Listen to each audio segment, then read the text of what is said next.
Good morning, everyone. My name is Dua Zafar, the representative and host for today's podcast, Smart Talks by Lincoln University of Business and Management.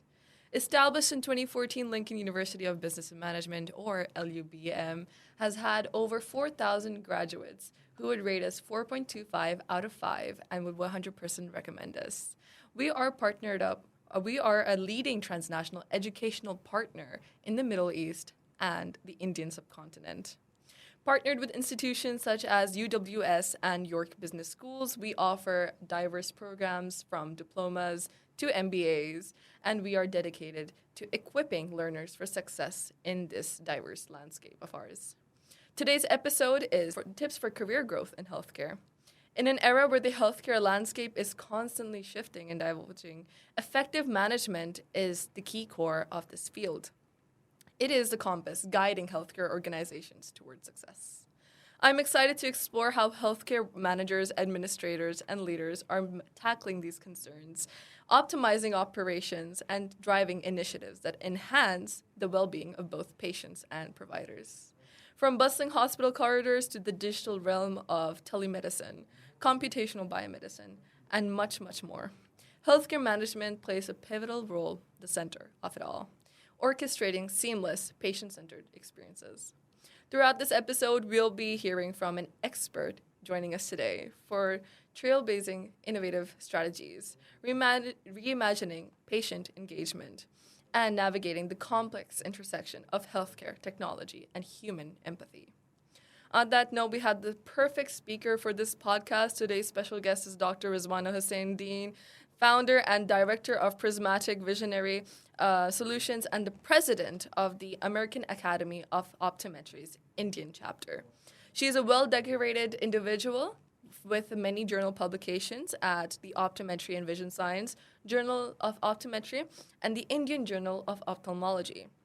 Dr. Hussainden has also published her book, Keeping It Single and Simple, Binocular Vision Testing and Treatment Made Easy.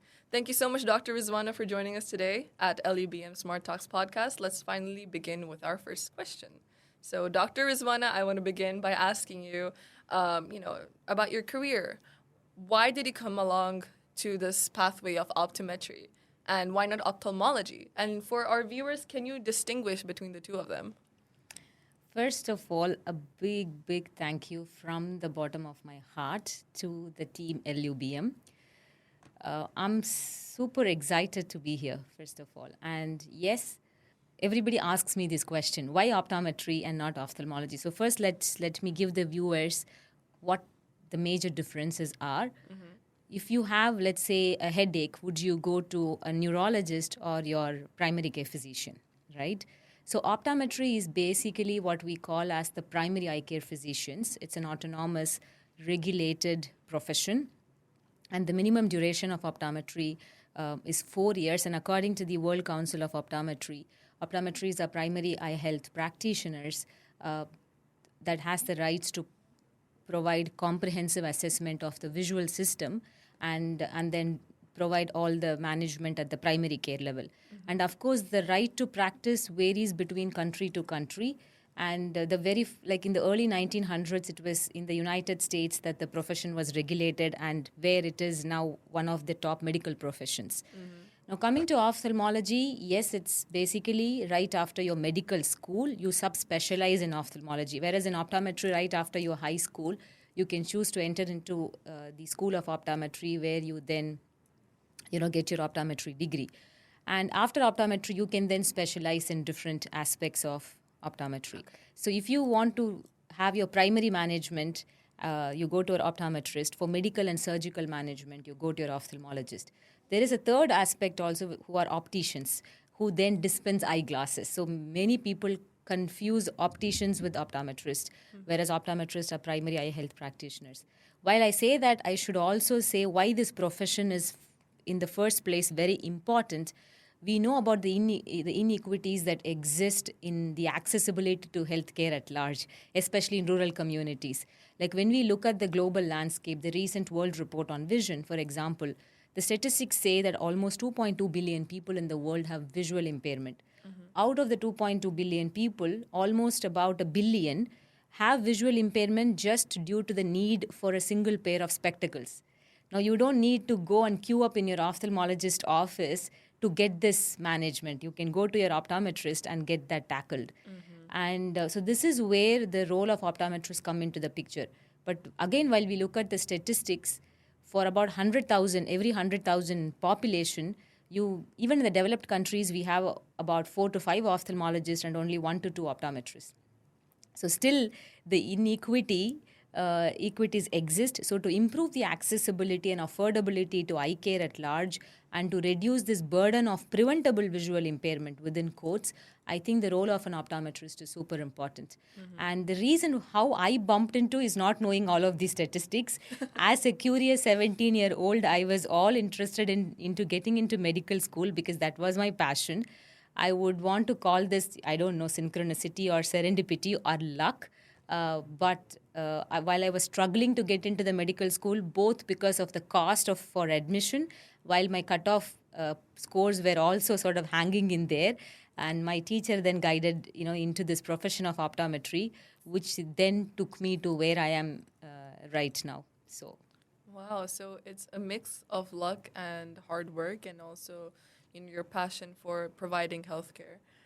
So that is great. So I want to follow up because in this generation, there is this widespread of AI and IT, and I want to ask you specifically because you're an active researcher yourself on like large data sets in the eye healthcare community.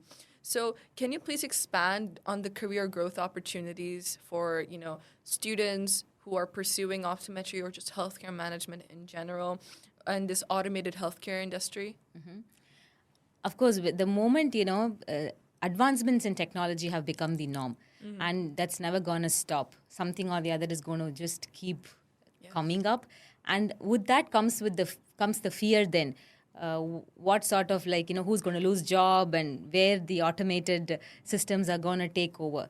But when it comes to healthcare, I think we should currently look at everything with this perspective of pre-pandemic and post-pandemic, because the perspectives with respect to a lot of things changed, because of the pandemic. And most of these predictions and whatever the data that we had earlier, now we sort of have to relook at all of these. That's where we are at the moment. And this is again where automated systems, artificial intelligence and machine learning and all of these come to our help and rescue. Now, getting into my own experience with these advanced systems for that matter, if we really see the Internet of Things for that matter, like for example, the Harvard School used something called the Smart Pill to track the adherence to medications, right? And then there is this machine learning and artificial intelligence systems that predicts the outcome of a particular disease. I recently met a functional medicine expert who surprised me with his knowledge on this stuff. And being, I was this fitness freak all my life. And then later I realized more than fitness, it's all about wellness and holistic wellness. And when we look at the functional medicine industry at the moment, where this doctor that I met was advocating for DNA testing for that matter. So when you give your DNA sample, we would be able to look at the mutations or any defects in any parts of your DNA that would then predict or tells us, oh, you are at risk for diabetes, you are at risk for Alzheimer's, you are at risk for cognitive impairment, based on all of the billions of data set that's been accumulated based on these mutations and the variants of DNA. And now what you do, for example, this functional medicine doctor did the DNA testing for his newborn, so that now he knows how the life trajectory is all about, what is the risk that the baby has received from the mother and the father, and now you know how the lifestyle should be curated, what food should he eat, how his fitness regimen should be. This is where the role of epigenetics comes into picture, where the role of all of these artificial intelligence and machine learning can be beautifully sort of integrated into this is where technology and healthcare sort of gets married to each other. So now think about this. When we look at these large data sets and we are able to predict something and bring about changes in our lifestyle and reduce the burden of all of these significant health issues as well as comorbidities that is then pulling our lifestyle down, the economic cost for the government and the healthcare systems are going to come down, so we can be more productive and more efficient, and it then improves not just the quality of life of each of us as individual, but also as a community as a whole. So in with respect to eye care specifically, there is always this game of nature nurture, free will versus fate, where yes, I have the risk. Yeah, my father has transferred it to me, my grandfather has transferred it to me. So do I not now have the control over my own life? That's where the way I then live my lifestyle, how I then get to uh, use like the environment around to control the outcome of this disease. I can now live without diabetes. Earlier, we always used to say, no, if your mother and like if both parents have a particular disease, you are more likely to get it. In eye care, this is the story with short-sightedness or myopia. The predictions say by 2050, 50% of the world's population will need spectacles, will need eyeglasses due to short-sightedness, especially with the increased dependence on gadgets and devices, all of us sort of being glued on to a very indoor lifestyles. Again, the pandemic taught us that way, and the lifestyles have changed, and we're not going to go back. Now, is this like, can't we control this outcome? Of course, yes. This is where understanding the risks that we carry, that we have already inherited, the fate part of it, and the free will part of it, which is where all of the lifestyle factors that then comes into the picture, which we can then use to counsel our patients and our families to bring in changes in their lifestyle and live a very healthy lifestyle. And this is where I see how both advancements in technology as well as automated systems play a very important role. Yes, it actually reminds me of this. A Harvard professor once said that the genes hold a gun, but the environment pulls the trigger. Well said. Beautifully said. Yes, so that's basically when I was thinking when you were talking about, how our parents or, it's very common in the Indian subcontinent to have diabetes. We call it sugar. So that's a global killer as well, right? It is a global killer. Yeah. On this note, since you were talking about, how we are dependent on gadgets and also how there's this post-pandemic and pre-pandemic entire lifestyles, I've seen that these doctors, they're even providing the Zoom calls, meetings through Zoom calls. Now, because of this, administration is facing an effect, right?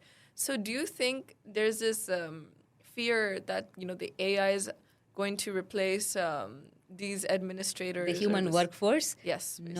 No. I mean, that's so what happened actually during the pandemic, if you really look at the employment opportunities, outside healthcare, the employment opportunities deteriorated by a large percentage, like say 14-15%, whereas in the healthcare, it was just 8%.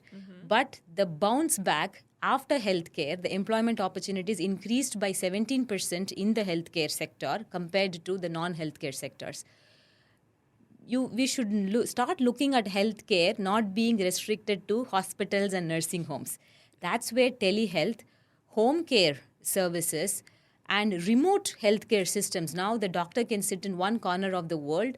The patient can visit a remote healthcare,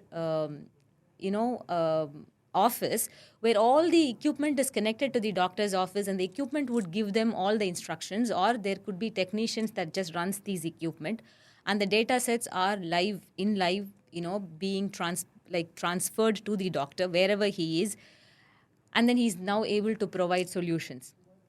So I only see more opportunities and more. I think the scope for disruption and bringing in innovations. I think we have more control over that rather than thinking about, oh, is AI going to take me away? No, who is controlling the AI? It's the human intelligence. It's the human intelligence that's controlling the AI. And as long as, at the beginning of the podcast, you said empathy. You used the word empathy.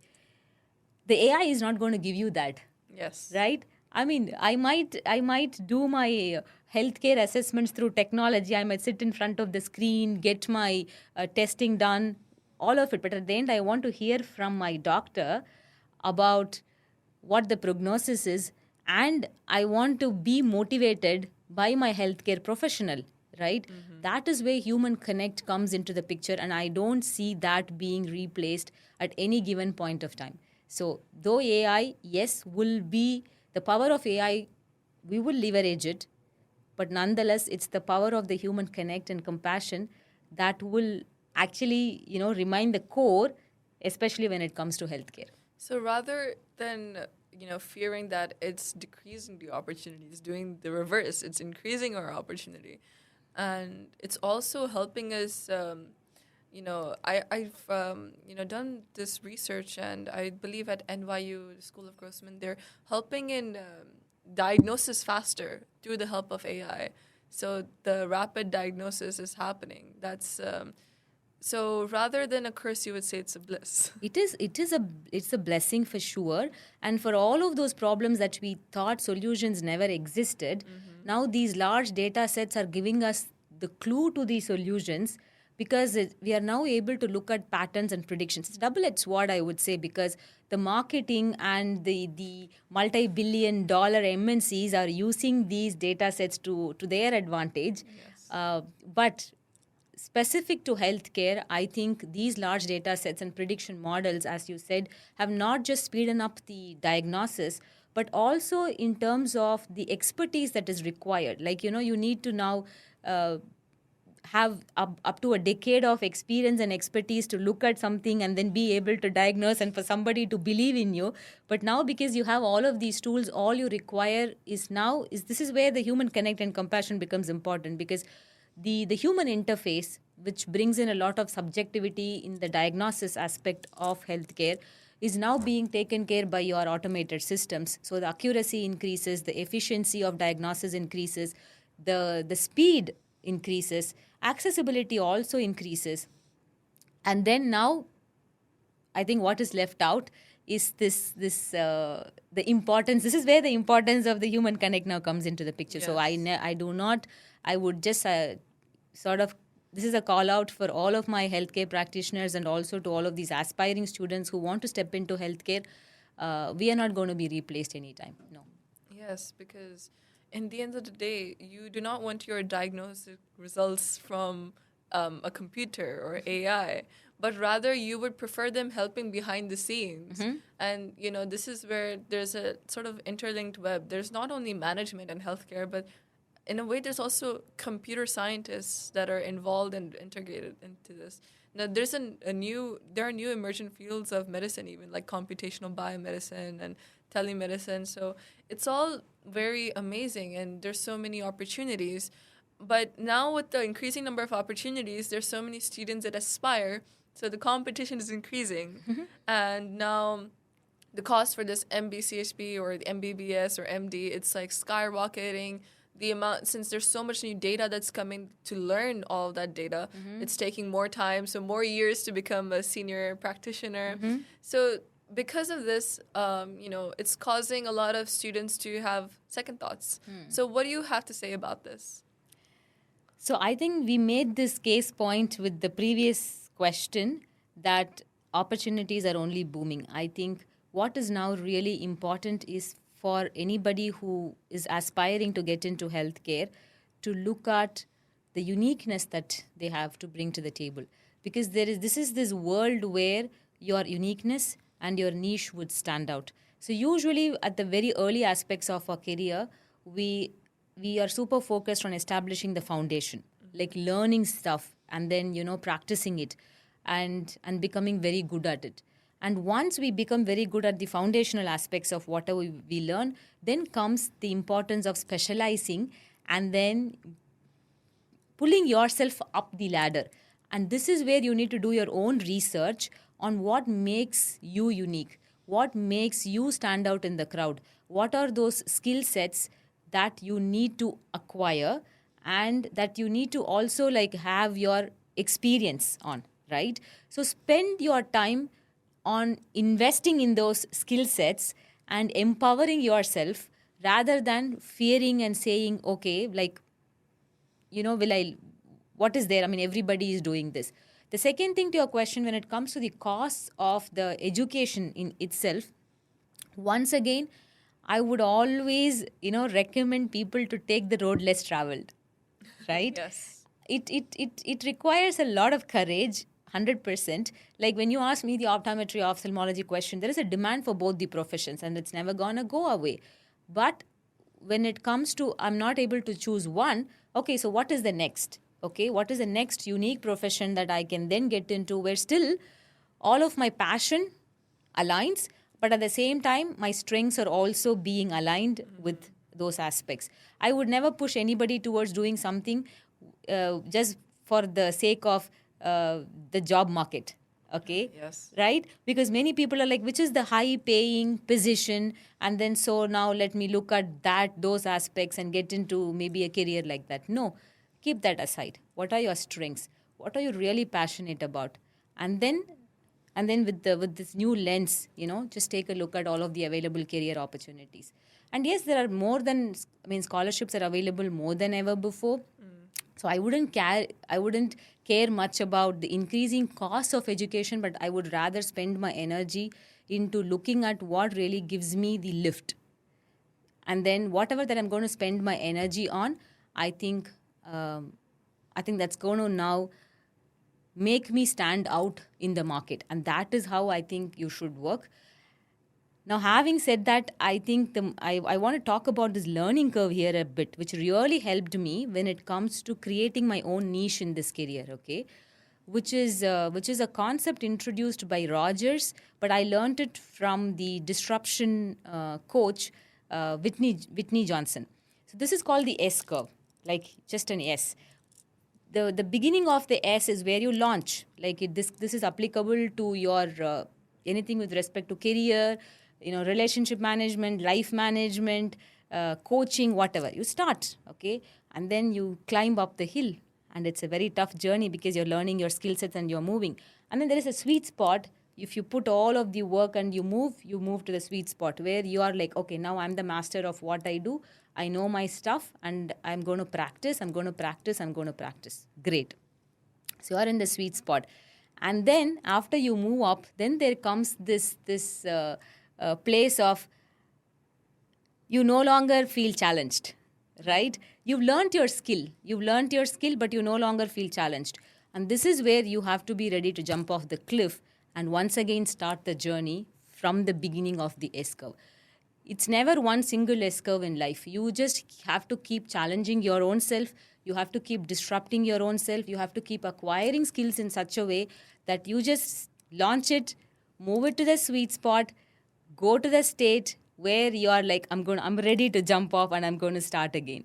And if you keep doing this again and again with every single task that you take in life, as I said, I think success is assured. So never be complacent in whatever you're doing. Never be complacent, never get stuck. For people that stays are now I feel stuck, I am really super comfortable where I am, or I feel like I know everything, but still I don't feel the drive now. Okay, as I said, this applies to all aspects of your life, not just with your career management, but all aspects of your life when you feel that you've lost the spark. You've lost the spark. And most people that are stuck in careers feeling that this is the best that I could do, this is where I am like earning a very fixed income, I don't want to lose it, is where I will tell you, once you know that you're super good at what you do, it's time that you start thinking about establishing your own, and that is where your entrepreneurial journey should start. So never ever just think about settling for less, though safety and comfort always comes at the cost of sacrificing your own inner drive and passion. 100%, I'll tell you. Like, though you might be super happy in doing whatever you want to do, just keep challenging yourself. Okay. So you spoke about being entrepreneurial. So does this apply to just the healthcare management workers? Since you're an optometrist yourself, you've done your school of optometry.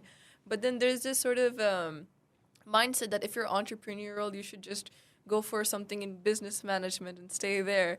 But I've seen that there are healthcare workers or even doctors themselves pursuing an MBA in healthcare. So what do you have to say about being entrepreneurial in that setting?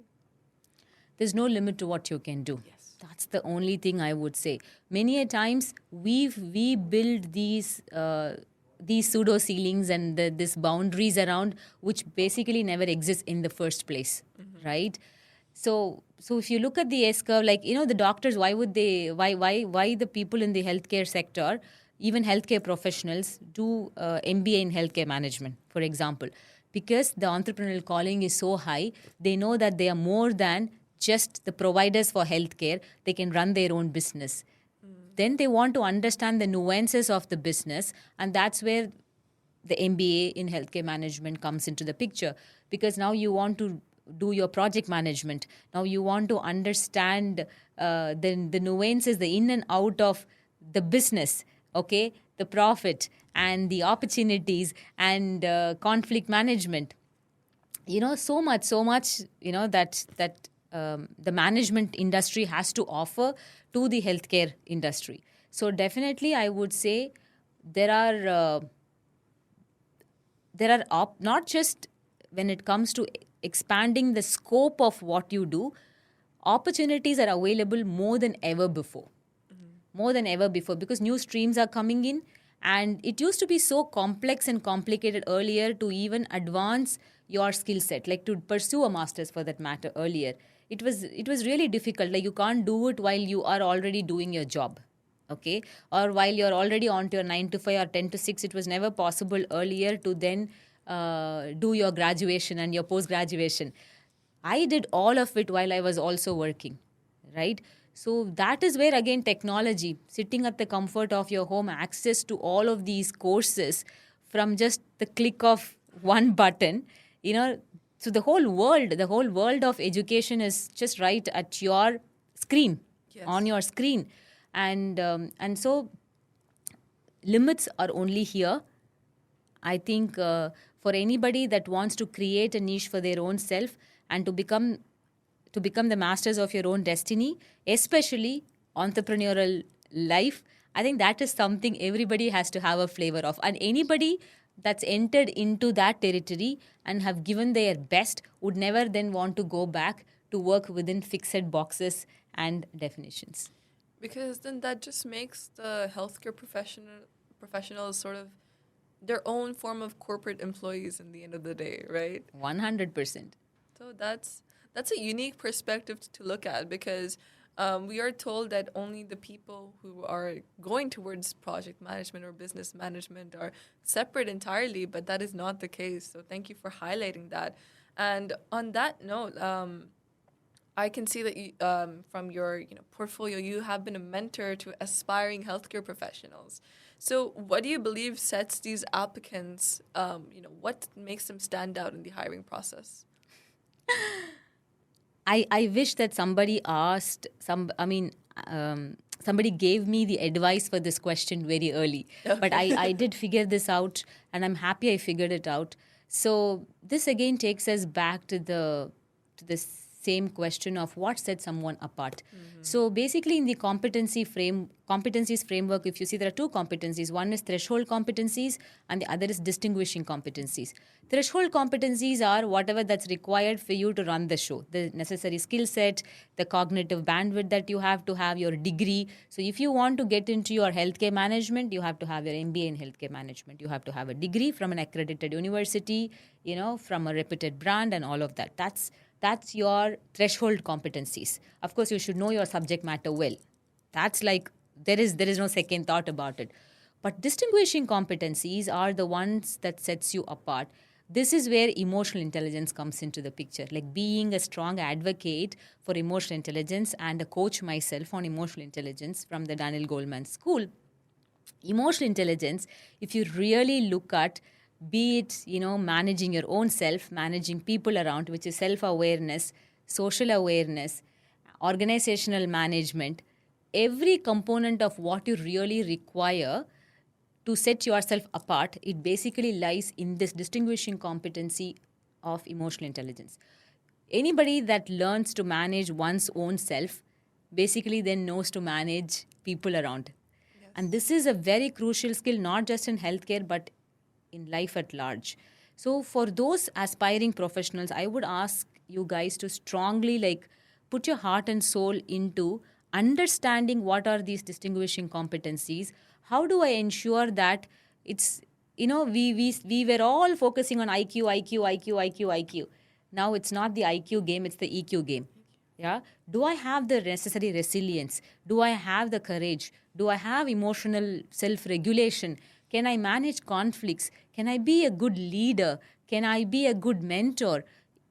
To be a mentor, you need not have 10 and 15 years of experience. Even like you can be a great mentor, right? Because in terms of whatever that you've learned thus far, you're going to just share the wisdom with somebody else.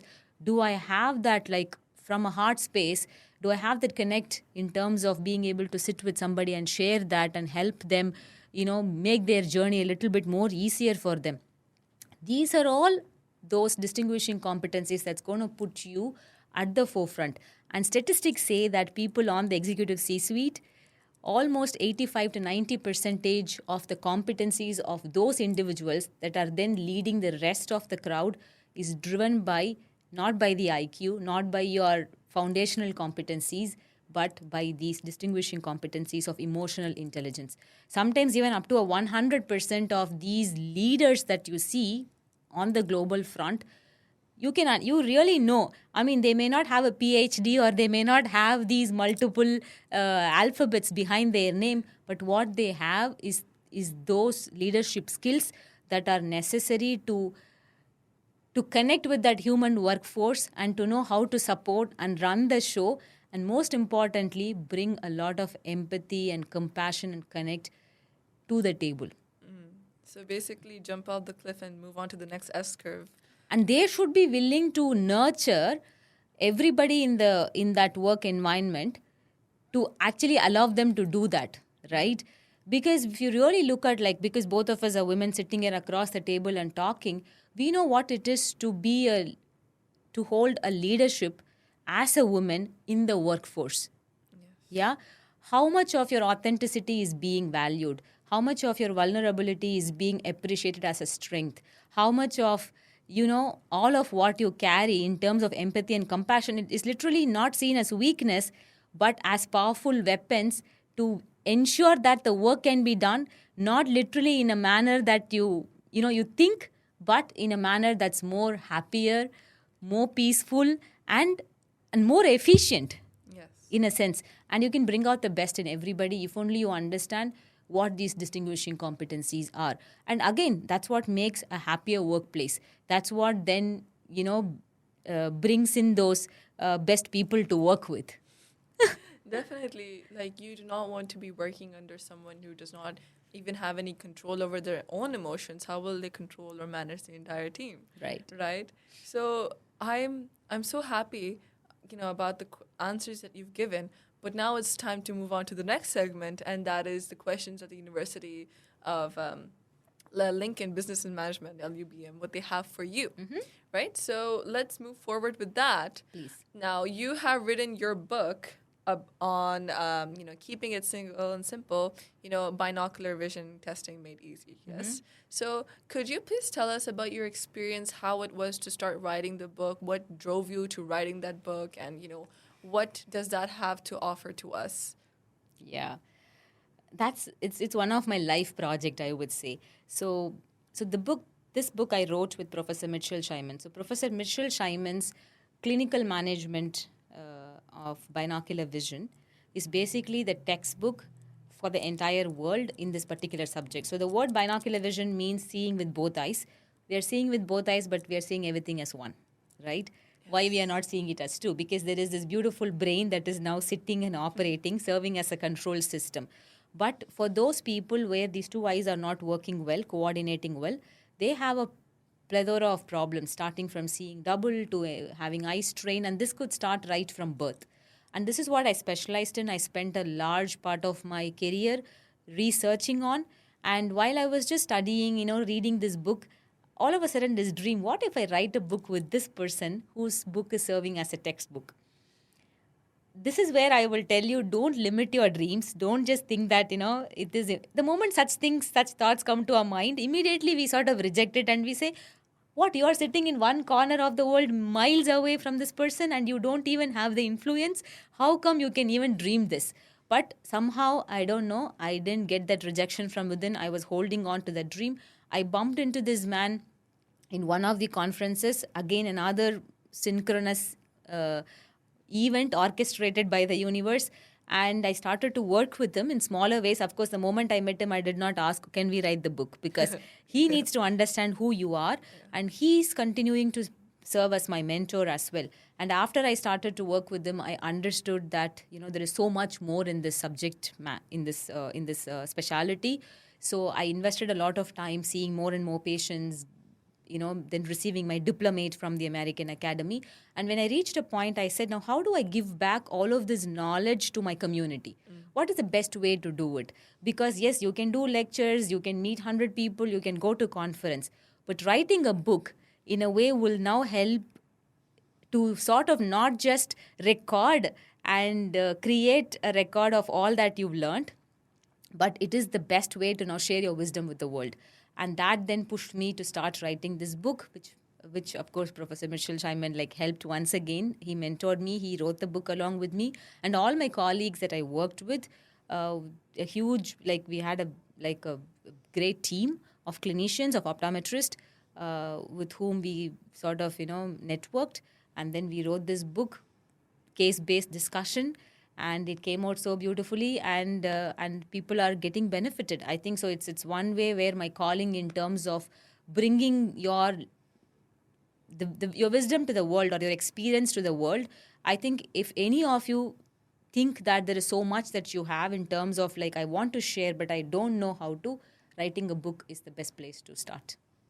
So what, I don't know how to explain this to you, but you said that you didn't have that feeling of rejection. And so is that something that is a personality thing, that, or is it something that was linked to the emotional quotients that you've mentioned previously? Is it something you develop over time? I really do not have an answer for it, but I think when the calling is, when the passion and the drive is so strong, you don't want to hear a no. Yes. Basically, you don't want to hear a no. I mean, there is this famous story of the Spanish conqueror where, we use the word burn the bridges, right? Where he went with his army to conquer, and the moment he reached the destination, he burnt all of the ships and the thing that the whole army came in.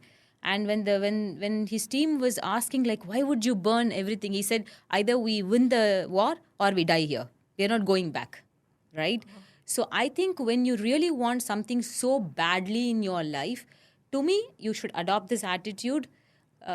It's not do or die attitude, because, the opportunities that are right in front is many. But when there is so much of this passion that you have something to offer to the world, you should not let that die. You should not let that to die within yourself. In that sense, I think I was not really willing to even hear a no. That's when I said I didn't feel the rejection. But having said that, the truth is, even now, I'm on to my entrepreneurial journey. I'm just starting it. I'm seeing, of course, a lot of fear within me, but I don't want to hear a no. I'm not going to accept a no, rather. I'm going to make it happen no matter what. And I think when you sort of go with that drive, I think the forces will make it happen for you. They will confiscate, they will come together, they'll bring all of the necessary support systems. If you bring in that energy of, I have so much to offer, and I want to play this game so very well, now show me the best. Yeah, we said previously that there's a diverse landscape now. There's everyone everywhere, and from one end we can see it as competition, from another end you can see it as opportunity, and you're taking advantage of that opportunity, and you will not hear no. You might find another alternative, but you won't hear no. So are you you said you've started your entrepreneurial journey. So would you personally look forward to having an MBA in healthcare? Maybe, why not? You've just now put the seed into my mind.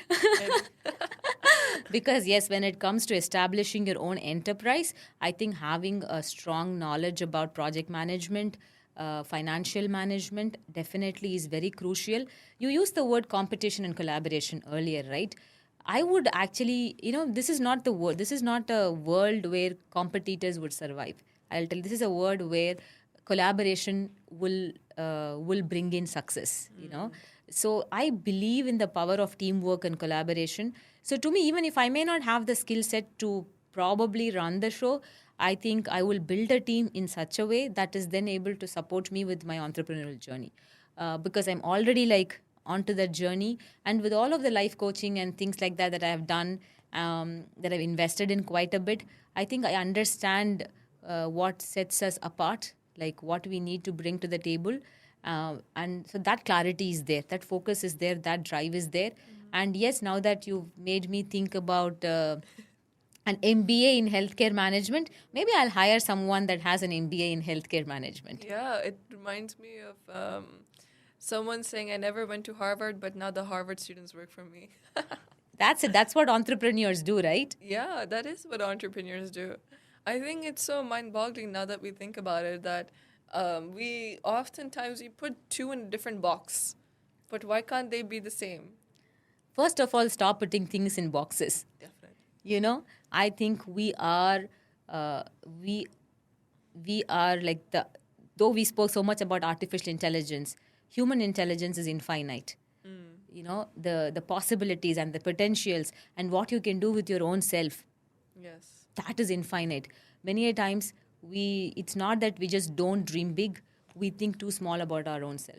We really think too small about our own self. Yes. Unless you take risks, unless you fail, unless you are willing to fall from that cliff and then start once again from the launch point to the sweet spot to mastering, then falling back, I think you should be willing to sort of just keep on going in this journey again and again and again.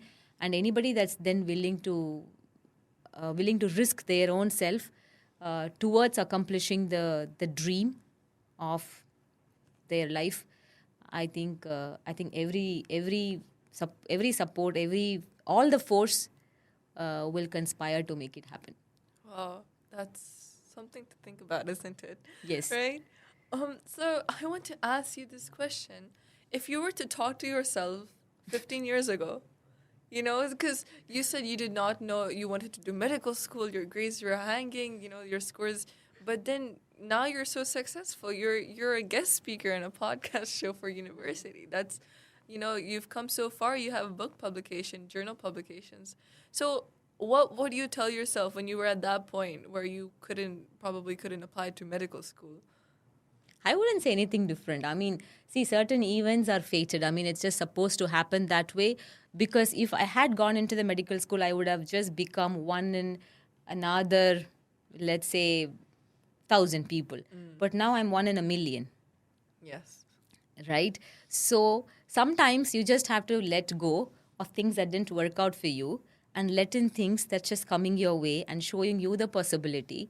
And I think you should be willing to embrace opportunities when it knocks your door, and not just cling on to a failed dream or cling on to certain things that's not working out. And I think learning the art of letting go, I think that's another thing that to master. That is definitely something to master. Now, I want to ask regarding when you came straight out of your optometry school, were you thinking, okay, now I just have to focus on being an optometrist and I have to focus on, you know, doing the best at my job? Or was it like, I'll explore, I'll have fun with it? What was your mindset that you had?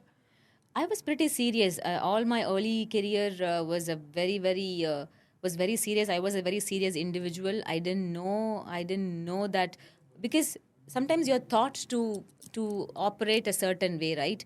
You have to be so disciplined and focused, and like work 12 hours to make things happen. You can't have fun outside the workplace or even in the workplace. You need to only like go get it done. And then one day, when all of that led to burnout and my own mental health journey, which is another podcast to speak, and so that's when I realized, no, life is just a game to be explored, and it's so beautiful that it has so much to offer, and never compromise. You don't have to be unhappy and successful. You can be happily successful, and you should definitely have fun while you are on this path towards pursuing your passion. That's what, there is this famous quote that says that you just have to have some passion, some compassion, and also some style. Oh, some style. Yes. So put your passion, be compassionate towards your own self and also towards people, but have fun in your own style. Have fun in your own style. So how do you find your style? Again, you don't have to imitate everybody, and you have to embrace all parts of you that you love and that you think that you don't love. Don't try to imitate anybody. That's not going to help, I'll tell you, because many a times you can have inspiration. You can look at someone and say, oh, like I wanna become this person or become like this person. But each one of us are so unique, and that's what our fingerprints stand for. None of our fingerprints match. Like each one of us have such unique fingerprints. We are not replica of anybody. So that tells you, that's the way the universe tells you that you are here to do something unique. You are a unique soul. Mm-hmm. And what is your calling?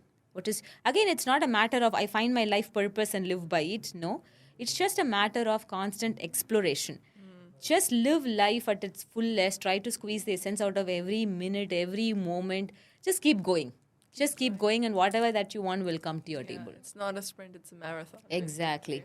Thank you so much, Dr. Rizwana, for entertaining our questions today. I feel like it's not only tips for a career in healthcare. I feel like it's just tips all throughout, just like in whatever management sector that you're going forward, So thank you so much for all of that, inspiring pieces of information. I hope you viewers have learned something interesting, something to spark your neurons, to get them firing, to pursue, whatever you would like to pursue in healthcare.